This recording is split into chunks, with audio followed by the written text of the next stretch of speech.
அழகே அழகு சீரியலில் இன்றைக்கி என்ன நடக்குது அப்படிங்கிறத பார்ப்போம். தங்கராஜ் தெரிஞ்ச ஒருத்தவங்க கூட பேசிகிட்டு இருக்கிறாங்க. அப்போ அவர் வந்துட்டு லேண்டை எதுவும் பார்க்குறீங்களா அப்படின்னு சொல்லிட்டு கேட்குறாங்க. எனக்கு இருக்கிற லேண்டே போதும் தான்.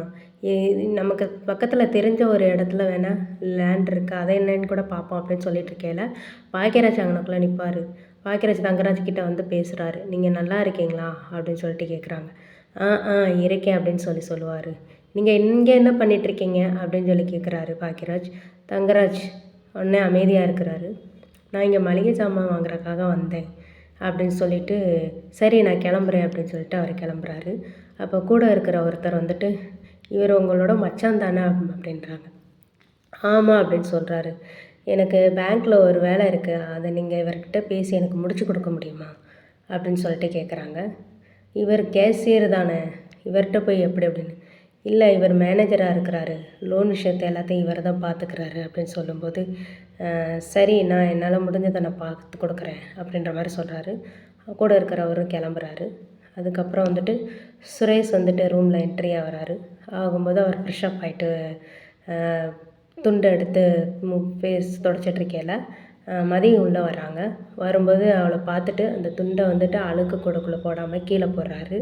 இன்னொரு டவலை வந்துட்டு அதை கட்டில் மேலே போடுறாரு. அப்போ மதி வந்து பார்த்துட்டு அதை எடுத்து கீழே போட்டுட்டு அவங்க வந்துட்டு உட்காந்து படிக்கிறாங்க. அப்போ சுரேஷ் வந்துட்டு கேட்குறாரு, என்ன இது அப்படின்னு. இது டவல் அப்படின்றாங்க. என் ட்ரெஸ்ஸு என் கீழே கிடக்குது அப்படின்னு சொல்லி கேட்குறாங்க. நீங்கள் எங்கே போட்டிங்களோ அந்த இடத்துல தானே இருக்கும், கால் முளைச்சி என்ன அது நடந்தால் போகும் அப்படின்னு சொல்லிட்டு கேட்குறாங்க. உடனே அவங்க 2 பேர்த்துக்குள்ளே வாக்குவாதம் வந்துட்டுருக்குது. அதுக்கப்புறம் வந்துட்டு மலர் சுரேஷ் சாப்பிட்டுட்ருக்காங்க. மலர் வந்து கிச்சனில் ஒர்க் பண்ணிகிட்ருக்காங்க. சுரேஷ் வந்து கேட்குறாரு மலர்கிட்ட, இன்றைக்கி ரைடு எதுவும் போகலையா அப்படின்னு சொல்லிட்டு. நீ அடுத்த வருஷம் பர்த்டேக்கு தான் நான் போக முடியும் அப்படின்னு. நீங்கள் நினச்சா இன்றைக்கி கூட போகலாமே, அதான் ஹெல்ப் பண்ணுறதுக்கு தான் ஆள் இருக்கே அப்படின்னு சொல்லி பேசிகிட்ருக்கையில மலருடைய அத்தை வந்துட்டு மலர்னு சொல்லி கூப்பிட்றாங்க. மதி அப்போ வந்துட்டு நீங்கள் எங்கே போகிறீங்க அப்படின்னு கேட்கும்போது, அத்தை கூப்பிட்றாங்க அப்படின்றாங்க. நீங்கள் கூப்பிட்ட உடனே போகணுமா, இங்கே இருந்துகிட்டே நீங்கள் என்னன்னு கேளுங்க, அவங்க சொல்லட்டும் அப்படின்னு சொல்லுவாங்க. இல்லை மலர் கூப்பிட்றாங்க போங்க, அதுக்காக இவ்வளோ ஏன் பதட்டமாக போகணும் அப்படின்னு சொல்லி பேசிகிட்டு இருக்கையில் சுரேஷ் சொல்கிறாரு, நீயும் திட்டு வாங்கிட்ட அண்ணியும் திட்டு வாங்கிட்டு எதுக்கு இந்த வேண்டாத வேலை அப்படின்னு சொல்லி கேட்குறாங்க. உடனே அவங்க மாமனார் வந்துட்டு உள்ளே வர்றாங்க. மலரை வந்து சத்தம் போடுறாங்க. உனக்கு கூப்பிட்றது காது கேட்கலையா, இங்கே என்ன பண்ணிகிட்ருக்க அப்படிங்கும்போது, நான் வேலை பார்த்துட்டு இருந்தேன்னு சொல்லி மலர் சொல்கிறாங்க.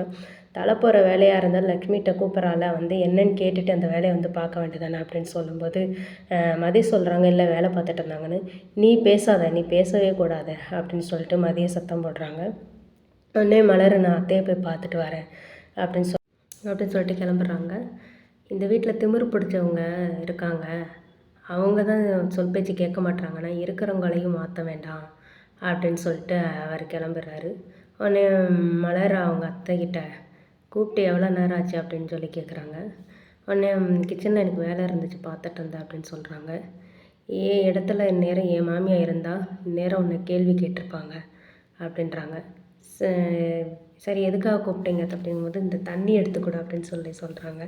உடனே பக்கத்தில் இருக்கிற அந்த தண்ணியை மலர் எடுத்து கொடுத்துட்டு, சரி நீ கிளம்பு அப்படின்றாங்க. நீங்கள் எதுக்கு கூப்பிட்டீங்கன்ற விஷயத்தையே சொல்லவே இல்லையே, எதுக்கு கூப்பிட்டீங்க அப்படின்னு சொல்லி கேட்குறாங்க.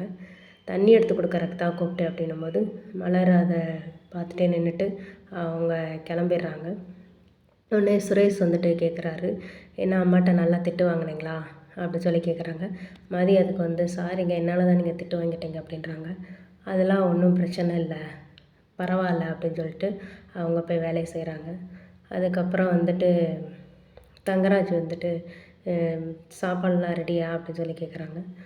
ரெடிங்க வாங்க சாப்பிட்லாம் அப்படின்னு சொல்லிட்டு அவங்க சாப்பாடு வச்சிட்ருக்கையில கேட்குறாங்க, உங்கள் அண்ணனுக்கு எதுவும் ப்ரொமோஷன் கிடச்சிருக்கா அப்படின்னு சொல்லி கேட்குறாங்க. இல்லையே அப்படி எதுவும் எனக்கு தெரிலையே அப்படின்னு. 2 ரூபா கீழே விழுந்தா கூட எடுத்துகிட்டு உங்ககிட்ட சொல்கிறாளே, இதை சொல்லலையா அப்படின்னு கேட்கும்போது, இல்லை என்கிட்ட எதுவும் சொல்லலை, எனக்கு எதுவும் தெரியாது, நீங்கள் என்ன சொல்கிறீங்க, உண்மையாக தான் சொல்கிறீங்களா அப்படின்னு. ஆமாம், நான் பேங்க்கில் விசாரித்தேன், உங்கள் அண்ணனுக்கு எதுவும் மேனேஜர் போஸ்ட்டு கொடுத்துருக்காங்களாம், லோன் விஷயத்தில் அவர் தான் பார்த்துக்கிறாங்களாம், இந்த விஷயம்லாம் உனக்கு தெரியாதான்னு சொல்லி கேட்குறாங்க. இல்லை ப்ராமிஸாக எனக்கு தெரியாதுங்க, நீங்கள் என்ன சொல்கிறீங்க அப்படின்னு. மறுபடியும் அதே கேட்காத, நான் பேங்க்கில் விசாரிச்சுட்டு தான் வந்துட்டு சொல்கிறேன் அப்படின்றாங்க. ப்ரொமோஷன் கிடச்சா இன்க்ரிமெண்ட்லாம் கிடைக்குமே அப்படி அது மாதிரி இது இருக்கா அப்படின்னாங்க. ஆமாம், ப்ரொமோஷன் கிடச்சா கண்டிப்பாக கிடைக்குங்க அப்படின்னா. ஒருவேளை அதனால தான் எதுவும் சொல்லலையோ அப்படின்னு சொல்லுவாங்க. அப்படிலாம் நினைக்கிற ஆள் எங்கள் அண்ணன் இல்லைங்க. அப்படியே சொல்லாமல் இருந்தாலும் அது எங்கள் அண்ணன் சந்தோஷமாக இருந்துட்டு போகட்டுங்க.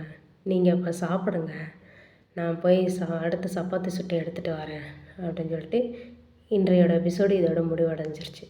இனி நாளைக்கு என்ன நடக்குது அப்படிங்கிறத நம்ம நாளைக்கு பார்க்கலாம்.